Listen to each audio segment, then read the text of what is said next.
So first up is a 1939 Jefferson nickel. Now, sorry I took a couple days off. Man, really busy behind the scenes. So I do not like taking days off of uploading videos. Usually I would like to upload every day. That's what I usually do. So sorry for that. Alright, 1939, this coin has been double struck and rotated in color. Now from a distance, you probably wouldn't even notice, if you come across this, pocket change or spending it or whatever. But you can really see here on the reverse, the design, how it has been double struck. You see the outline of the design there going through the reverse design. Of course, that design's rotated. We see some of the lettering here. And then also here on the front, we see that taking place as well. The outline of Jefferson going through the other Jefferson. So this coin here sold for over $495, nearly a $500 nickel. Next up is a 1943 Jefferson nickel. Now these coins are 35% silver, and it does have a mint error. It's got a strike-through error taking place here on the reverse. So we can see that pretty clearly here on the back of the coin.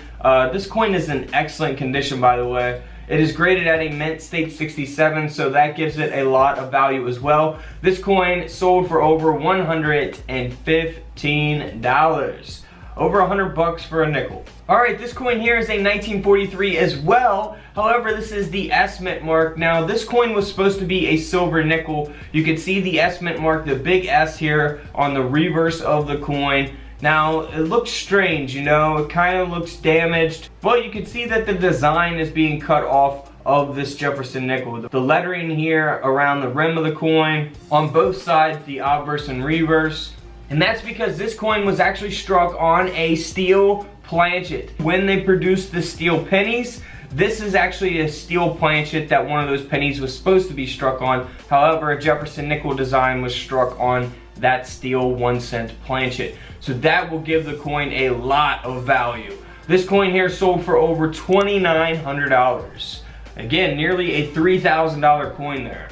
Now this one here is pretty cool. It's actually a broken planchet, and this is on the 1952 Jefferson nickel, which is really cool. You see that crack going all the way down the middle of the nickel. We see that here on the reverse as well. Really awesome. Some people may think that's damaged, but this is actually a real mint error taking place here. And this coin here sold for over $180.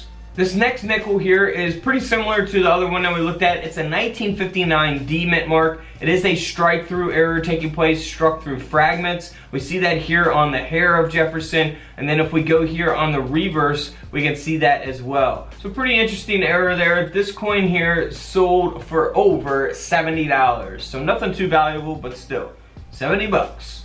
Alright, this one here is cool because it would definitely probably, blend in with some damaged coins out there. Now, it was actually struck on a split planchet. So it's a 1960 D mint mark. Really awesome, man. Look at that. 1960, and this coin sold for over $90. Almost $100 for this nickel. So not too bad for that one either. Alright, here it is, the 1963. Now this one's pretty cool. I've talked about this in some previous videos. So this coin here has a retained staple struck through it. Check that out right there, man. That's actually when the coin was produced. A staple got in the way there, and that's the result of it. This has happened on other coins, which I've shown in other videos. But this 1963 nickel sold for over $550. Moving on to a 1964. Now this coin here obviously has a huge indent. We barely could see that 1964 date as it almost got cut off. Good thing it didn't though. And this nickel here sold for over $130. Now this one's really cool. I love, die cap errors on really any type of coin. I just think they're really cool looking. This coin here, you can obviously see that the error speaks for itself. And because of that mint error, this nickel sold for over $270. Here's a really extreme type of error. Of course, finding something like this in pocket change would be like hitting the lottery. It's a 1970 D mint mark. It's been struck 3 times off center, and we can clearly see that there in the images displayed. This Jefferson nickel sold for over $490. Now here is a cud taking place on a Jefferson nickel. You can look for cuds on all kinds of different coins. So it is an obverse die break is the correct term for it, but people call them cuds. It is the 1974 D mint mark, and we see that taking place at the bottom of the Jefferson nickel. And this Jefferson nickel sold for over $110, $100 nickel. Here's a Jefferson nickel from 1975 that was double struck. It is the D mint mark. Again, these types of errors, speak for themselves, pretty noticeable. This coin here sold for over $130. All right, this next Jefferson nickel from 1989 has been broad struck out of collar. We see that there again, very, very noticeable and visible error. So you won't need a coin microscope for anything like this. These are pretty noticeable. This coin sold for over $80. Same thing with this, you wouldn't need a coin microscope for this. It's been quadruple struck, pretty self-explanatory there. And it's a 1998 Jefferson nickel, and this coin sold for over $900. So man, always be on the lookout for double strikes, off centers, things like that.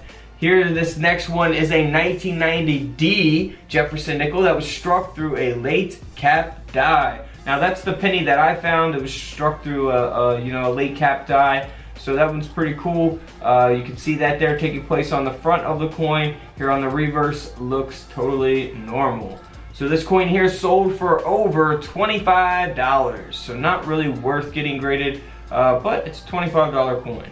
Now here is a really cap die here. Now this is the outburst was struck through a cap die, and obviously you cannot make out any of the design here on the front. You can kind of see the outline of Jefferson's head there at the top, but here is the reverse. Looks pretty normal, so always flip over both sides of your coins, of course. This coin here sold for over $40. So nothing too valuable, but still a really, really awesome coin to always look out for is cap die coins. Alright guys, don't forget to subscribe in the middle. Check out the videos to the left of me, and until tomorrow, I will see you on the comment section below. This is Couch Collectibles, and this is where I disappear.